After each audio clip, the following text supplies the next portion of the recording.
What do you do when a loved one goes missing? For some, they try and galvanize public support, but few respond. Here at ABC News Live, we want to shine a spotlight on the families who far too often feel that they have been ignored. Our Steve Osinsami kicks off our series Vanished with one case. Sage Smith's family has been desperate for answers, but received very little help. They were stunned when a young woman in their town went missing and watched as they felt like the entire community showed up to search. Please look, this is the face of someone who has vanished, and for reasons beyond their family's control, you may not have heard this story on the news or in the papers. Sage Smith was born a boy, and to put a finer point on it, a black boy, who according to his family is gender fluid. The first thing we think of is his smile. He had like the biggest, brightest smile. Deshad, as they call him at home, mysteriously disappeared from Charlottesville, Virginia in November of 2012. Smith's family says that no one in the press, in law enforcement, or the community really cared at the time because their child was different. It took a long time. It was a while before it actually was on the news, the local news. Not on the first day? No. Not on the second day? No. It was quite some time. Yeah. I remember calling down there and asking when is it going to be on there. It was Tuesday, November 20th, just 19 years old, and the last time anyone saw Smith alive. Witnesses remember seeing a pretty smile buried deep into a cell phone. Sage Smith was meeting someone that night, a friend, possibly a date according to a roommate, and was seen at this cafe on Main Street. They were supposed to be meeting here in front of this train station, but the young man Sage was connecting with says that meeting never happened. Latasha Dennis and her two oldest daughters tell a familiar story that's shared too often from families of color. When their loved ones go missing, police are slow to respond. How many calls would you say you had, or conversations you think you had to have with the police before you were taken seriously? You know, I remember they're coming out and talking to me and coming to my job, taking down information and stuff. But yeah, I don't feel like we got that much from it. I mean, yeah, even initially it didn't really feel like full involvement from the police. At the Center for Missing and Exploited Children, Director Robert Lowery told us that roughly 800,000 Americans go missing each year. What percentage of those are African American or of color? About 60% of the reports that we see here in the U.S. that go in those databases. More than half. Well over half. It really breaks a lot of commonly held thought on who are really the missing children in the U.S. The numbers show that missing black Americans are disproportionately represented. In 2018, more than 30% of all missing persons were black Americans, despite making up just 13% of the total U.S. population. But only around a fifth of those cases are followed by the news. Smith was last seen here on the 500 block of Main Street here in Charlottesville wearing a black jacket, dark gray sweatpants, and black boots. The family has canvassed the street many times with photos and flyers, but all they ever find is a dead end.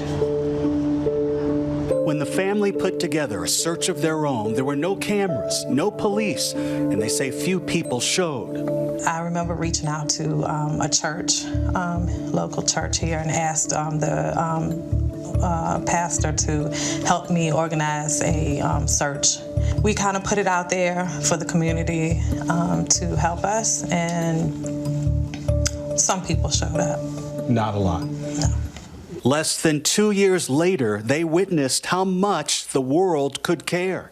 Now to that new twist in the disappearance of UVA student Hannah Graham. 18-year-old Hannah Graham went missing from these same city streets. It was front page and top-of-the-hour news. And guess who flew into Virginia, joining the wave of reporters and news trucks following the investigation? Her parents live in suburban D.C. This story has taken a strange turn. The police say they're still searching for Hannah Graham. This same network news correspondent telling you this story now.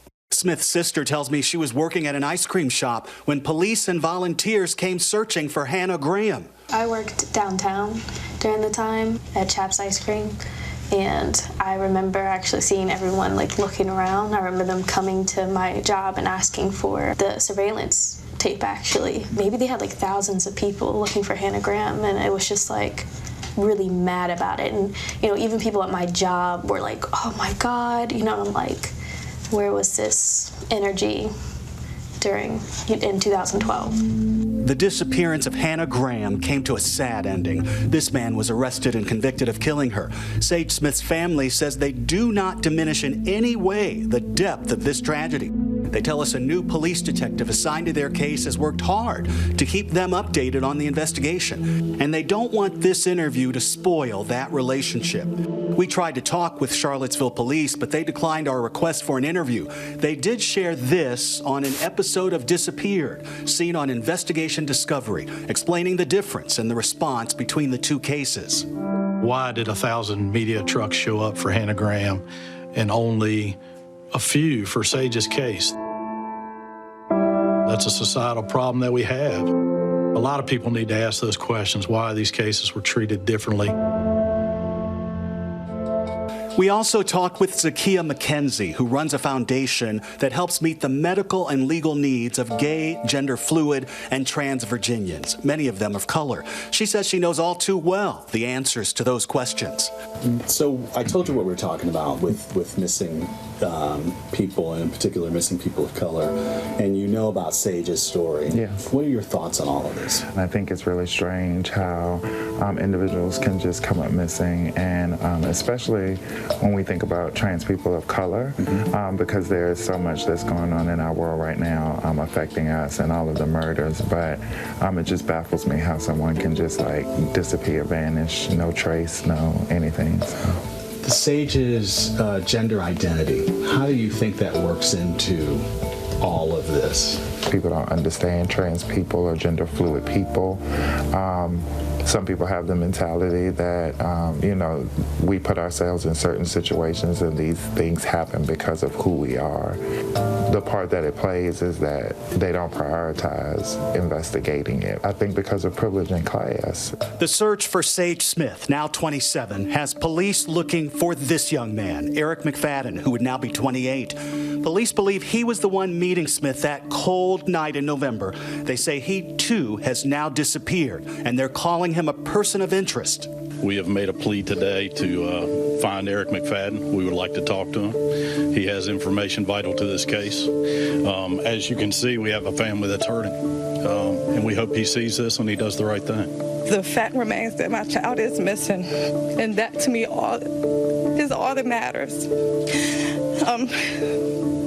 I am in a situation where I cannot grieve, and I just need closure. The family says they can't agree on whether they should hold out hope that Smith is still alive, but they tell us that anyone seeing this photo should know this is a person who is terribly missed and deeply loved. You could just be watching something on TV and you could wish he would just walk in right now. Personally, I feel that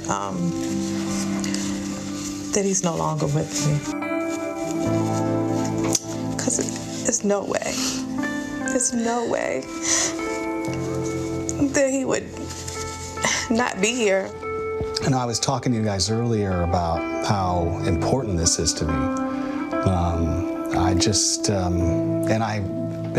I've been understanding why it is that I find it so important, and that is that what's been happening to date with families like yours who don't get the police attention, don't get the media attention. We have to work double hard, you know, have to be your own grief counselor and at the same time conduct your own searches, have to be the one to do all the flyers and at the same time keep yourself together. What is bothering me the most about it is that what it is saying to me, our current situation, is that this life just isn't as important as others. Yeah. And I just can't get with that. It feels as if you're like kind of begging people to care about it. Does it feel like you're getting more help from both people like me and the police late? Definitely. If we had coverage in the beginning, that it could have went different. After time, people forget things, and you know, life is busy, so you know, people have other things to think about. So that little small thing could have helped the case. For ABC News Live, I'm Steve Osunsami in Charlottesville, Virginia. And Steve Osunsami joins us now. Steve, you reported those startling numbers. Black Americans make up 13% of the population, but 30% of all missing cases. Transgender Black Americans are particularly at risk. First of all, I feel like I owe you a thank you for shining the light, Steve, because that's so important. And I'm just curious. I mean, we heard from the sister there saying that it feels like you're begging to get attention, begging for somebody to care, basically. And so we appreciate you for doing that. But does it seem like it's getting any better, that other people are starting to notice, like when Black and brown people go missing, that we need to start reporting it, we need to start paying attention? I think it's getting a little better because of efforts like this one, people like you and I telling these stories. There's also the Black and Missing Foundation, which is an online effort. It's a group of 2 women in D.C. who have started this foundation, who have decided to pursue these stories. And as more of us speak about this and point out this disparity, I think some of these cases are now starting to get just a little bit more attention and, importantly, more investigative work from authorities. And we saw there in the report that the police declined to go on camera with you, but have we ever gotten any kind of tips or leads or any kind of information from police about Sage? So most of the information we're getting from the police is coming through the family, and they tell us that some tips have come in, but nothing concrete, nothing that, of course, has led to any discovery of Sage that the family has gotten so far. But one thing we have to underline here, and this is often the case in so many of these cases, the police really didn't get involved in this case. The investigation didn't really take off until long after the fact. And that's really what's unfortunate. And it's those first few hours and days after a person disappears where you have the most success of getting the best tips that lead to a resolution. And that unfortunately didn't happen here. But this family is hoping that in telling their story, that this improves the situation for other Black families across the country who are looking for missing loved ones. Steve Osunsami, thank you for telling their story. We appreciate it. Hi, everyone. George Stephanopoulos here. Thanks for checking out the ABC News YouTube channel. If you'd like to get more videos, show highlights, and watch live event coverage, click on the right over here to subscribe to our channel. And don't forget to download the ABC News app for breaking news alerts. Thanks for watching.